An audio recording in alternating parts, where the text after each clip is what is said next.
Hello and a warm welcome to yet another episode of the Mission Shunya podcast. Hope you are doing well. If you are working or involved in the clean tech space, I'm sure there is no better time to be involved rather than now. A lot of stuff is happening around the world. As the year nearly comes to a close, it's time to revisit one of the biggest clean tech events of this year. Well, no prizes for guessing actually. It has to be COP26, which concluded in Glasgow a few weeks back at the time of this recording. In case you missed my earlier episode number 67 to be precise, in which I discussed about the major expectations from COP26. Well, you can check that or continue to listen in on this episode. The 2-week event was not short of any drama. Week 1 witnessed a slew of pledges from heads of major governments, as you would expect, most of which was centered around the theme of getting to net zero within a time frame. Interestingly, it also saw a lot of announcements of a different kind. A surprise package was a pact on cutting methane emissions. Well, methane emissions is another significant area, and it's as significant as carbon emissions.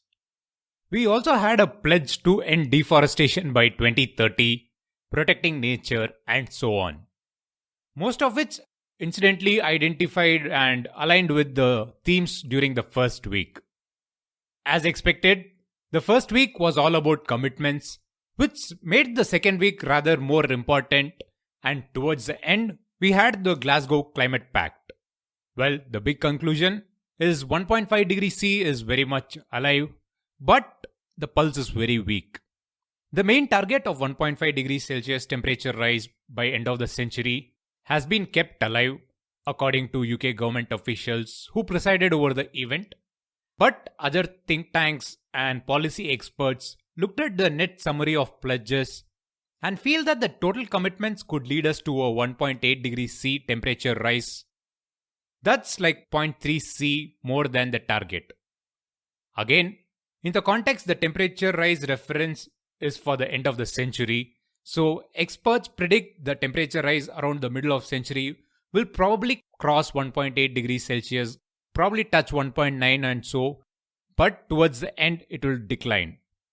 This is again in reference to multiple agencies, including the International Energy Agency, IEA. Well, when the Glasgow Climate Pact actually was announced, the big news was around the phase down language used when in reference to coal use.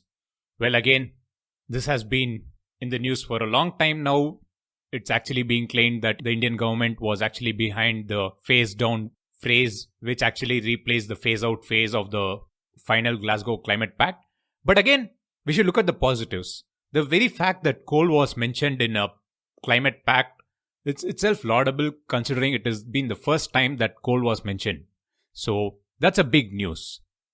Well, there is this question of why is the word phase down a letdown when the rich world's commitment of 100 billion by 2020 didn't take off and is expected by only 2023 or 2025. The other big news is, of course, as I mentioned earlier, the Paris Rulebook and Article 6 have been finalized. When we talk about Article 6, international trading, including carbon markets, has been finalized or rather approved. But although a few experts claim that it is not well defined, but nevertheless, it has been a long pending item from the Paris Climate Agreement of 2015. So what it does is actually permitting carbon offsets from one country or region to meet the shortfall in another country or region. So the trading across borders is possible. And as we have seen in recent years, with a lot of commitments coming from the corporate world, we will see a lot of trading from corporates in kind of meeting their net zero commitments. Also, in continuation with the pact, it also makes references to scientific studies and why we need to keep the temperature rise below 1.5 degrees C. So again, reference to a few studies of IPCC have been adopted in the pact, and that is a good sign. Any climate conference is never short of announcements around finance, and this time we had around like 450 firms representing around like $130 trillion worth of assets under the umbrella organization GFANS, committing to shifting funds to green projects. Well, a lot of questions is being raised around this number committed by the former Bank of England Governor Mark Carney. But nevertheless, the number, if true, is a sizable number.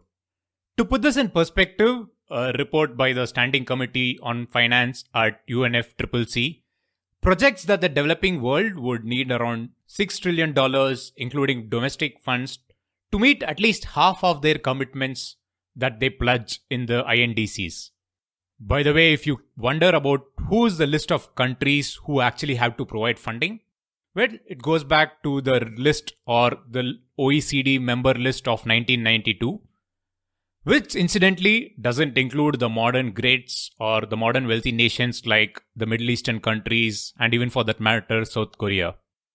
And talking of drama, in between all of this during the 2-week event, we had like individual themes kicking on.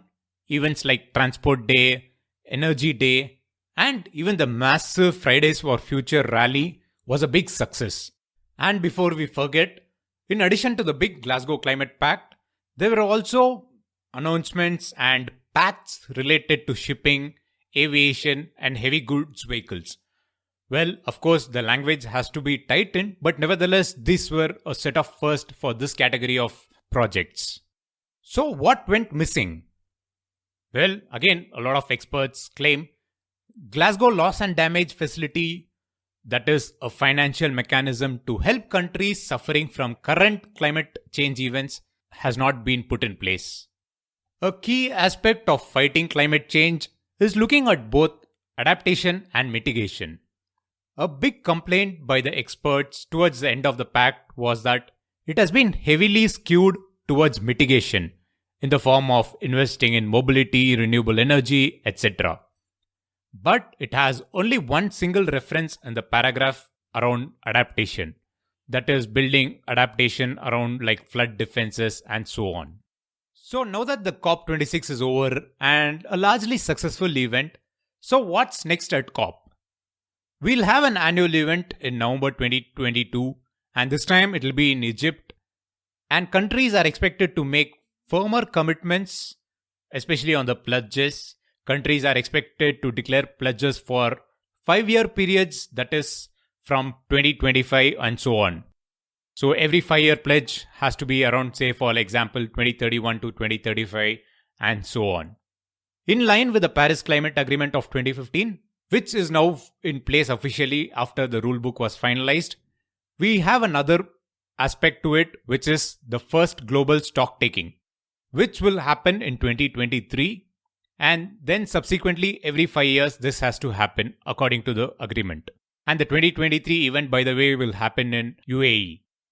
Looking at how the events have panned out in the last few months leading up to the event, I think the biggest win is getting countries to commit to sending updated NDCs or INDCs, which is sort of a diplomatic pressure and it is likely to build up in the years to come.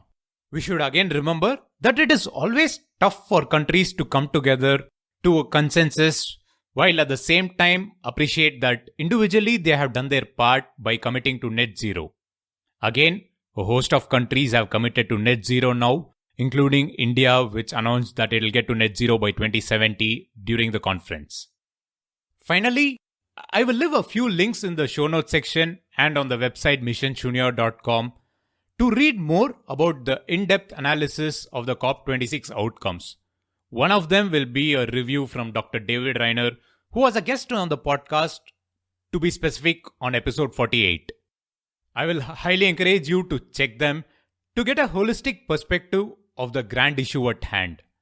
I particularly liked his argument on why we shouldn't blame India for watered down text on coal, or rather expecting countries whose economy depends on fossil fuels to shut it down ASAP. Interesting points in there. So to draw to a conclusion, the Glasgow Pact will be a success only if promises are turned into action. And I hope it happens soon.